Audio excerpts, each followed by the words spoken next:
Antarctica दुनिया का बर्फ से ढका हुआ सबसे बड़ा मिस्टीरियस कॉन्टिनेंट है, जिस पर 1821 में पहली बार कदम रखा गया था। हमारी जमीन पर 7 कॉन्टिनेंट मौजूद है, जिसमें से अंटार्कटिका 5वां सबसे बड़ा कॉन्टिनेंट है, जो पूरे का पूरा बर्फ से ढका हुआ है। अंटार्कटिका बर्फ का इतना बड़ा कॉन्टिनेंट है कि 5 किलोमीटर गहराई तक सिर्फ बर्फ ही बर्फ है और चारों तरफ बर्फ ही बर्फ दिखाई देती है। बर्फ ने इस कॉन्टिनेंट के 97% हिस्से को कवर्स किया हुआ है। बर्फ का ये कॉन्टिनेंट 1,36,00,000 स्क्वायर किलोमीटर में फैला हुआ है, जिसमें इंडिया जैसे 4 देश और पाकिस्तान जैसे 17 देश आ सकते हैं। इस कॉन्टिनेंट पर इतनी बर्फ है कि अगर वो एक साथ पिघल जाए तो दुनिया के समुद्रों में पानी 200 फीट तक बढ़ सकता है। दुनिया का 60% फ्रेश वाटर आइस सीड्स के रूप में यहाँ मौजूद है, और अगर चाहे जून जुलाई के माह ही क्यों ना हो, लेकिन अंटार्कटिका का तापमान पूरे साल -50 डिग्री सेल्सियस से -90 डिग्री सेल्सियस तक रहता है। और यही वजह है जिसकी वजह से यहाँ जिंदगी ना के बराबर है। पूरे अंटार्कटिका में 2 एटीएम मशीन मौजूद हैं। यहाँ गर्मियों के 6 महीने दिन और सर्दियों के 6 महीने रात रहती है। अंटार्कटिका में ना तो कोई टाइम जोन फॉलो होता है और ना ही इस कॉन्टिनेंट पर किसी देश का कब्जा है। 6 महीने तक सूरज ना दिखने की वजह से यहाँ टाइम का पता लगा पाना मुश्किल है।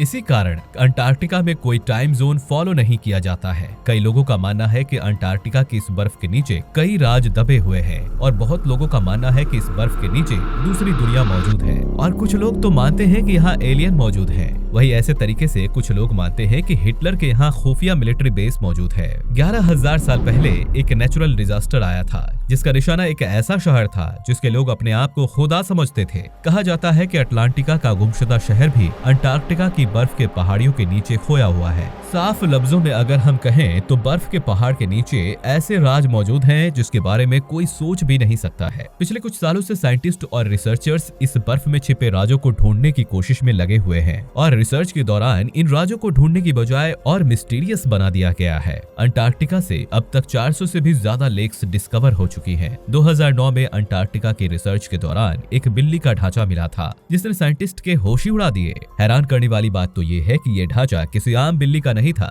ये अंडे देने वाली बिल्ली का कंकाल था। और वहाँ ऐसे जानवर के ढांचा मिला जो आज जमीन पर मौजूद ही नहीं है, और ये जानवर आज से तकरीबन 2.5 करोड़ साल पहले जमीन पर पाया जाता था। 1911 में अंटार्कटिका से सबसे पहले मीटियोराइट्स मिला था, और तब से लेकर अब तक इस कॉन्टिनेंट से तकरीबन 45,000 से भी ज्यादा मीटियोराइट्स मिल चुके हैं। मीटियोराइट्स सख्त पत्थर के ऐसे टुकड़े होते हैं जिनका ताल्लुक हमारे जीवन से नहीं होता, बल्कि वो किसी और प्लेनेट से टूटकर आए होते हैं। 2015 में अंटार्कटिका से एक छोटा मीटियोराइट डिस्कवर किया गया था।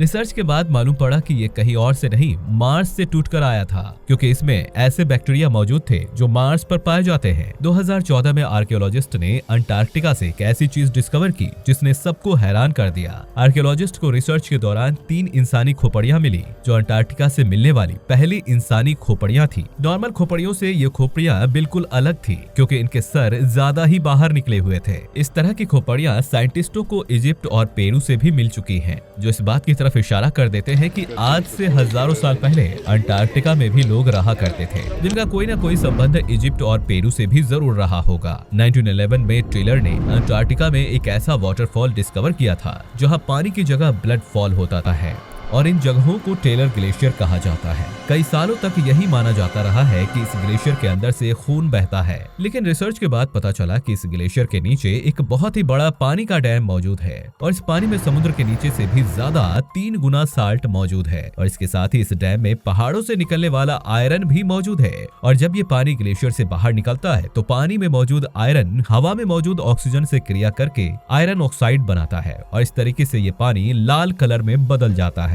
इस पानी में 17 प्रकार के बैक्टीरिया भी डिस्कवर हुए थे, और जिनके बारे में हैरान करने वाली बात तो ये थी कि इन बैक्टीरिया को जिंदा रहने के लिए ना तो ऑक्सीजन और ना ही सूर्य की रोशनी की आवश्यकता होती है। साइंटिस्ट तो इनके बारे में ये भी मानते हैं कि ये बैक्टीरिया उन प्लेनेट पर मौजूद होते हैं जहाँ पर ऑक्सीजन और सनलाइट नहीं होती है, लेकिन ये बैक्टीरिया हमारी धरती पर कहाँ से आए, ये राज भी अंटार्कटिका की मिस्ट्री को उलझा रखा है। साइंटिस्टों को इस 1.5 करोड़ स्क्वायर किलोमीटर पर फैले इस बर्फ के कॉन्टिनेंट के ऐसे सबूत मिल चुके हैं जो इस बात की गवाही देते हैं कि यहाँ पर भी कभी न कभी लाइफ रही होगी।